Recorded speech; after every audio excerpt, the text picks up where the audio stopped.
It's finally Friday. It's Friday, Friday. Thank God it's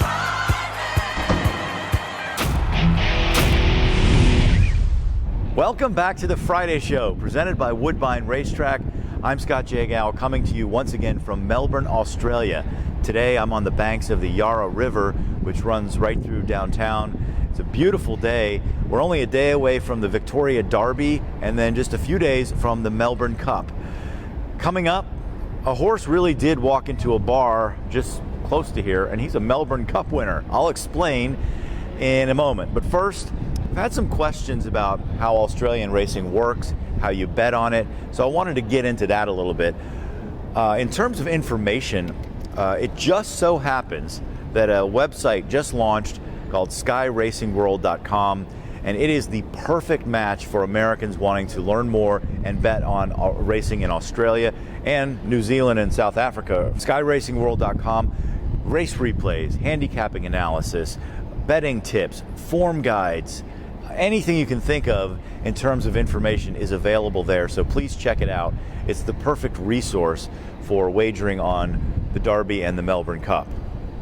Things are different here in terms of betting. You know, just my experience so far going to the betting shops.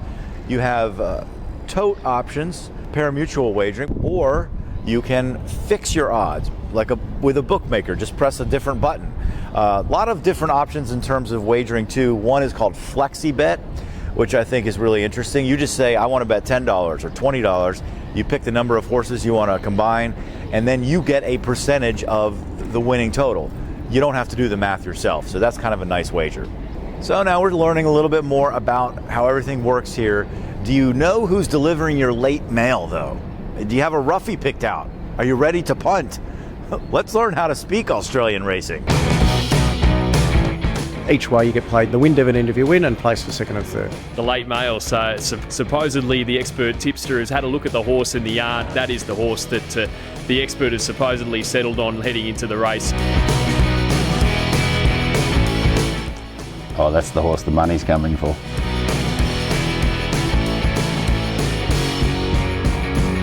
You get a couple of roughies that get up.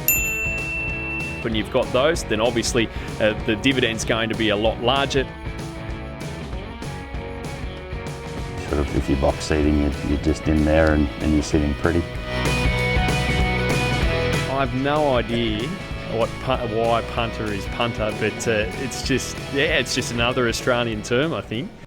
Now that we're getting a little better at speaking Australian racing, tomorrow's a big day. It's Victoria Derby Day. It's kind of like the Breeders' Cup in that it's all group stakes, so it's high-class competition, and the Derby itself is much like the Kentucky Derby, a big field, 3-year-olds early in their season, not having gone the distance before. But in this case, it's not just a mile and a quarter, it's actually a mile and a half.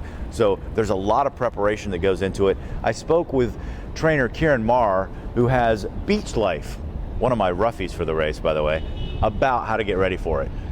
This horse, when I bought him, I didn't think, he'd purposely be a Derby horse, but we have specifically trained him for this race, this campaign. I think he's improved every start. Big, strong, trainable horse. I've upped his work into the race, and I'm happy with where he's at and confident he'll run the trip.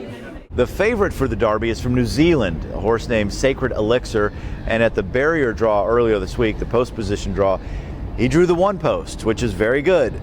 So he's going to be formidable, but it's a 16-horse field. If you like a long shot, go for it. Beach Life is one I like. Swear is another one I like. That's a Spendthrift Australia horse, and you can find out more about him with my latest Tales from Australia piece. And then maybe Hollywood Mo, 30-1 on the morning line. An Uncle Mo, a son of Uncle Mo, participating in the Derby. All right, let's get back to the joke. Horse walks into a bar. It actually happened today. A Melbourne Cup winner from 2000. His name is Brew. Brew likes locally brewed beer, and I think one of the girls gave him a Little Creatures Bright Ale. Apparently, it's one of his favourites. So, yeah, it's just it's an unusual thing. I mean, it was quite a lot of people kind of walking past and going, "Oh, there's a horse here." And he showed up at the Wharf Hotel right beside me here for a couple of hours to meet and greet. He's now 23 years old. And the story here is that he's living on a farm near the Melbourne airport that's kind of like old friends in the United States. A lot of retired champions there. Let's learn a little bit more about it. He actually tried out for the police force when he retired and failed police academy, but he's been a great horse. The training did him a lot of good, and he's actually mellowed down, and you'll see him today very happy. On Monday he'll be in the Melbourne Cup parade with our other cup winners. He will parade down. You won't see the same sort of bloke trying to have a sleep in the sun then. He'll be on his toes. He'll be all down, heading down Swanston Street with his other mates. I actually have it on good authority that Brew did have a glass of beer earlier today, so maybe that's why he's so sleepy.